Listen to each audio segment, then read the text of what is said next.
Jadi model lempeng kita ini kurang lebih didesain menjadi bentuk seperti ini, di mana asumsinya adalah untuk litosfer samudra kita itu dibuat konstan dengan ketebalan L besar begitu. Sedangkan di bagian bawah ini merupakan eh, bagian bawah litosfer dengan temperatur konstan atau isotherm sama dengan T sama dengan TA atau temperatur asthenosfernya. Kemudian dari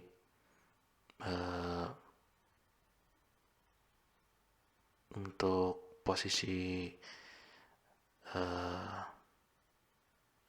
vertikal dari sumbu aksis ini juga posisi untuk isotermal yang lain. Demikian juga bagian atas, bagian permukaan.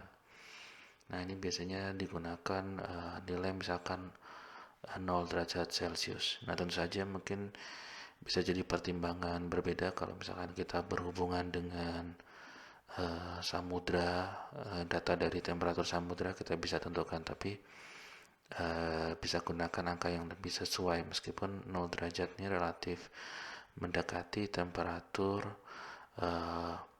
ya misalkan kalau misalkan ada perbedaan misalkan 20 derajat atau negatif berapa begitu ya, itu mungkin hasilnya tidak akan terlalu signifikan, tapi kita bisa gunakan angka 0 derajat untuk saat ini. Dan persamaannya sebagaimana yang sudah disampaikan sebelumnya tidak akan ditunjukkan untuk penurunan rumusnya. Anda bisa coba cek di buku teks. Kita akan coba tunjukkan untuk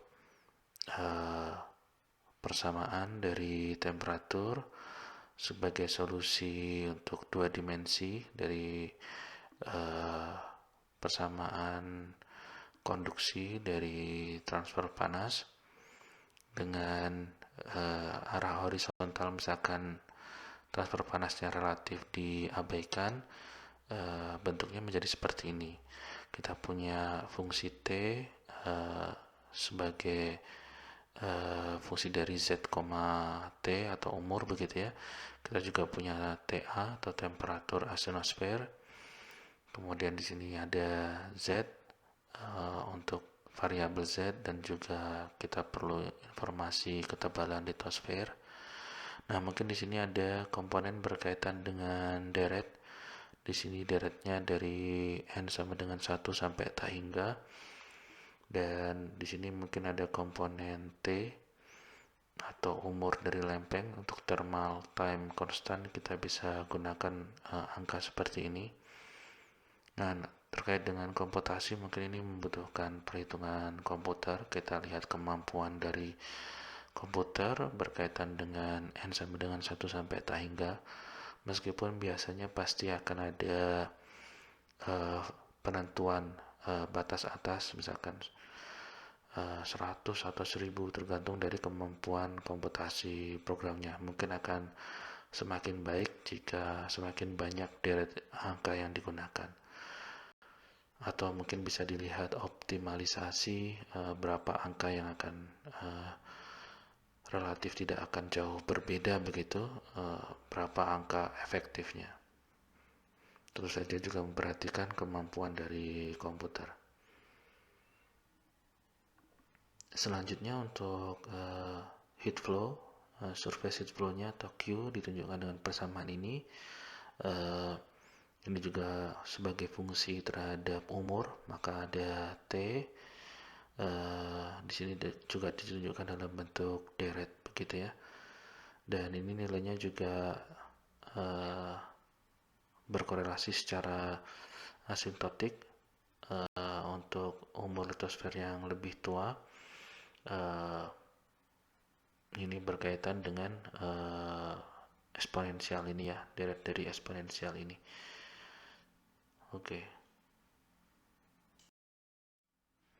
Selanjutnya setelah kita menunjukkan untuk persamaan temperatur, kita juga tadi juga sudah menunjukkan untuk persamaan heat flow. Nah, di sini mungkin ditunjukkan juga untuk kedalaman dari lantai samudranya sebagai fungsi dari umur lempeng begitu. Di fungsi T di sini kurang lebih mungkin sama, atau mungkin ini ditunjukkan lebih lengkap dibandingkan simple half space modelnya, karena di sini juga ada deret. Tapi secara umum kalau kita melihat secara asimptotik, persamaan untuk kedalaman lautan untuk litosfer yang lebih tua ini ditunjukkan dengan persamaan yang sama sebagaimana yang dijelaskan di segmen video sebelumnya.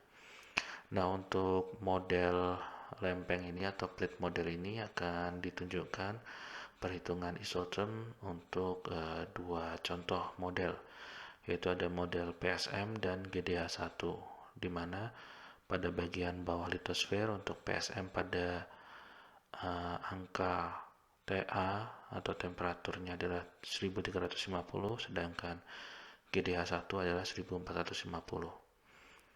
PSM ini singkatan dari nama peneliti, ada Parsons, Sclater, dan McKenzie. Parsons, Sclater, dan McKenzie, PSM. Sedangkan GDH1 ini adalah singkatan dari Global Depth and Heat. Jadi kurang lebih kelengkapan data yang lain kita akan coba tunjukkan dalam suatu tabel di slide berikutnya.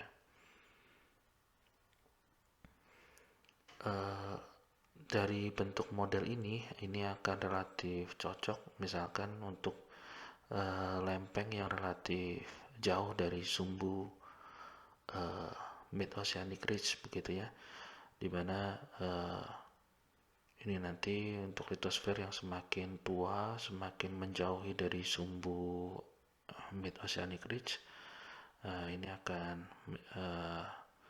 relatif mencapai keseimbangan dan relatif akan memiliki ketebalan litosfer yang seragam begitu.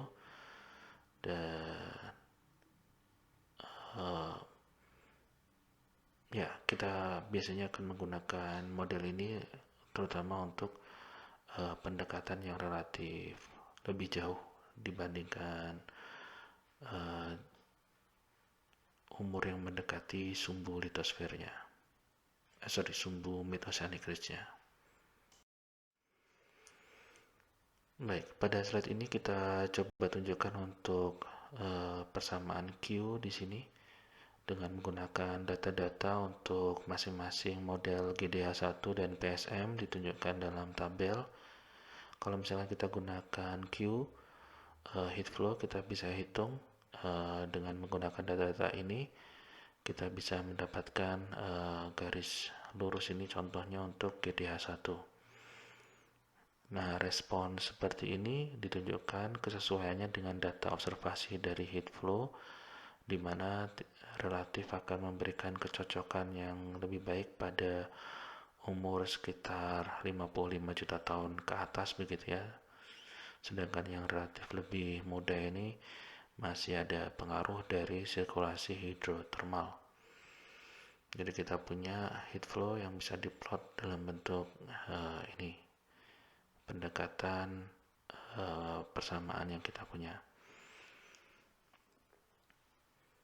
Nah, sedangkan untuk persamaan yang bagian atas ini kita tunjukkan di slide selanjutnya.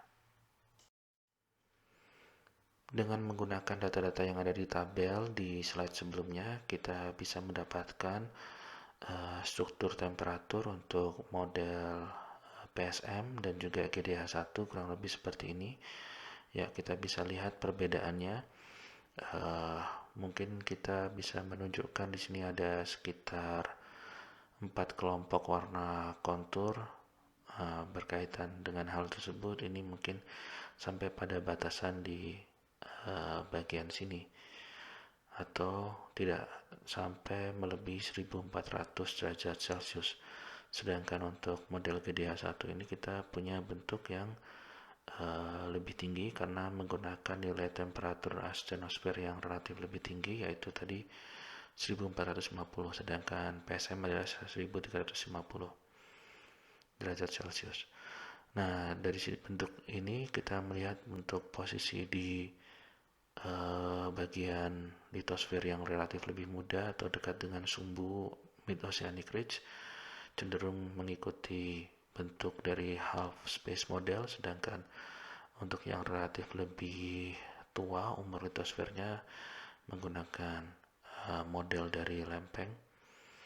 Nah, jadi dari sini kita bisa menunjukkan untuk T pada kedalaman pada umur yang lebih tua, sedangkan yang umur yang lebih muda kita bisa gunakan bentuk yang sudah dijelaskan di segmen video sebelumnya. Demikian juga untuk heat flow, tentu saja dengan menggunakan parameter-parameter yang berbeda sebagaimana yang ditunjukkan di tabel di slide sebelumnya. Oke, jadi ini yang akan kita dapatkan dari model lempeng atau plate model. Terima kasih.